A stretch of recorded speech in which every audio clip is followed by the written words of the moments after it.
Okay, it's June 21st, and I'll walk through from the garden, starting kind of in the middle this time.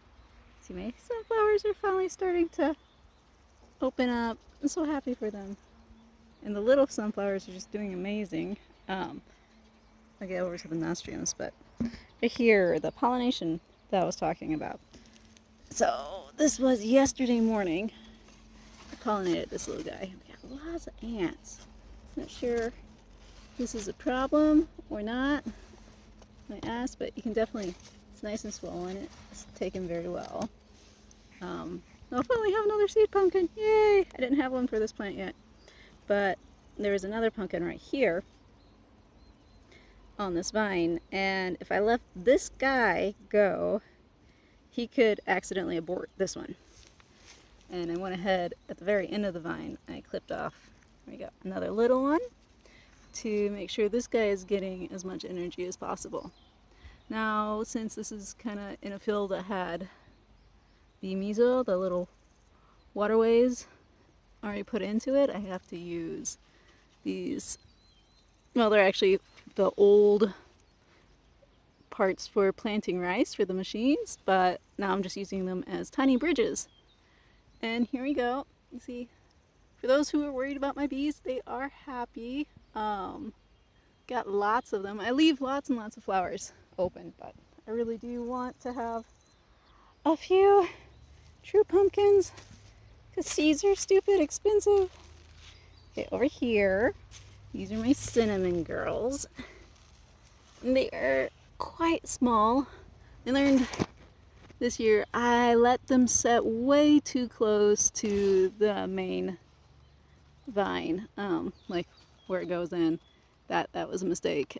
Next year I'll make sure I clip them out about 2 or 3 feet. The vines aren't very big. They go to about 5 on those. But this one right here, when I was talking about the pollination, is a moonshine. I got 5 in there. And I'm supposed to get about 4 per plant, and I got 3 and 2. So I made the mistake with that one too. I just let the pumpkins take wherever they took. Right here we have our autumn crown. I think it's called, it's in the Moschita or Moschita family. So this one I don't have to worry about hand pollinating because it's the only thing in this whole field, probably anywhere around here, that can pollinate. So the bees can go wherever they want and come here and no problem. So if you only have like 3 types of pumpkins and they're each like a genetic variant from each other and they can't cross-pollinate, then you don't have to worry about any of that. Just as long as you know who's planting near you. Here is actually a good size cinnamon girl right in here. And then, yeah, blazes. Blazes are just strange. They just pile. I love it. It's crazy. But the colors are starting to form. They're fun pumpkins. My butt pumpkin's over there too. And then these vines right here are my Cinderella ones. I mean, it's all the way back over there. It's just taken over the patch, which makes it extremely hard to walk through here now. I don't think I'll be able to get over to see my butt pumpkins, but ooh, wow, she's doing good. Right in here we have a winter luxury though. They're starting to turn their colors. They're like a peachy color. And I'm really looking forward to trying them. They're supposed to be excellent pie pumpkins.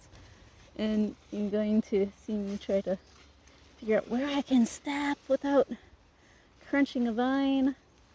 And honestly, if I was being really, really careful, I would put down wood planks so I'm not also crunching the roots underneath. And here is my butt pumpkin. Oh, she's hard to see. You can kind of see it's a 20. We'll just have to wait. Those are my little snowballs. I've managed to get, I think, 1 good seed pumpkin from these. Let me put my hand down here so you can get an idea of the size.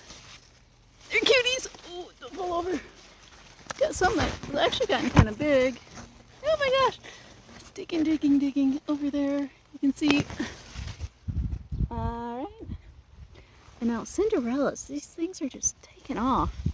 I have no idea. I need to go get mats for those little guys. How many are actually going to form in here? I actually haven't been through this section yet. And strangely, okay, there's one of those little guys. Maybe you can see him flying away. The cucumber beetles were really going after my Cinderella pumpkin plants. But for some reason, they're starting to ignore it. Okay, and coming through slowly. See, what do we have? Oh! Another little snowball. Actually, that one's not so little. I think my first snowball plant I planted has little itty bitty snowballs, and then the second one. Any more pumpkin flowers? Ooh, she's getting big. Oh, wow. There's one of my Cinderellas. Look at that baby! I love you!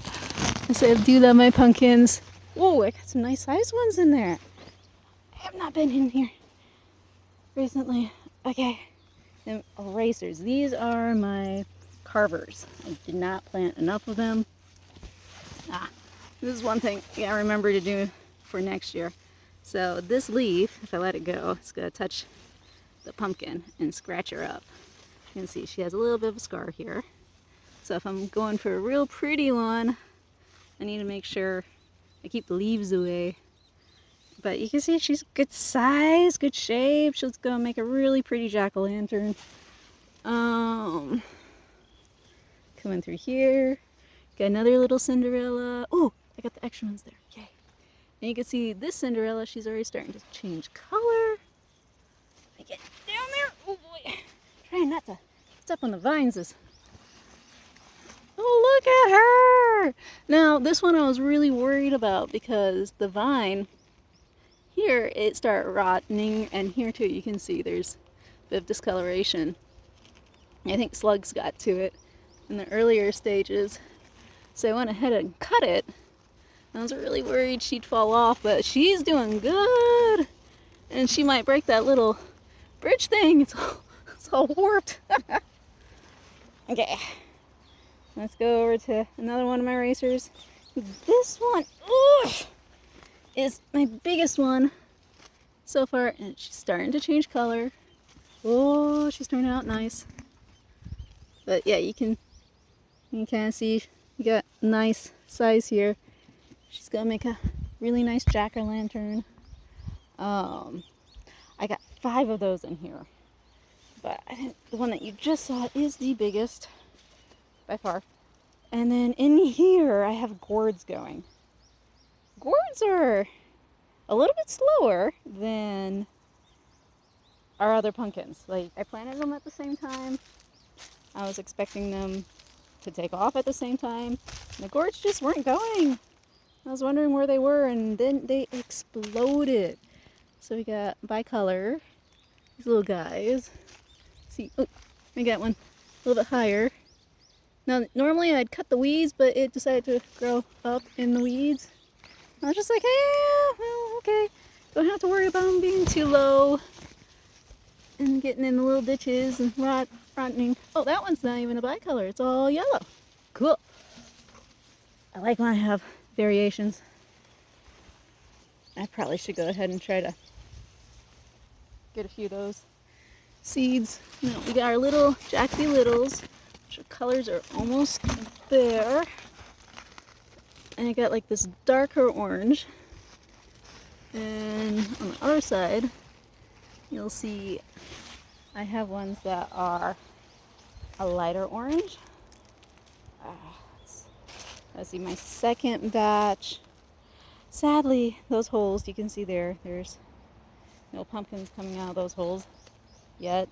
There's like 1 or 2 more days. Ah, so sad. Planted 4, none came up.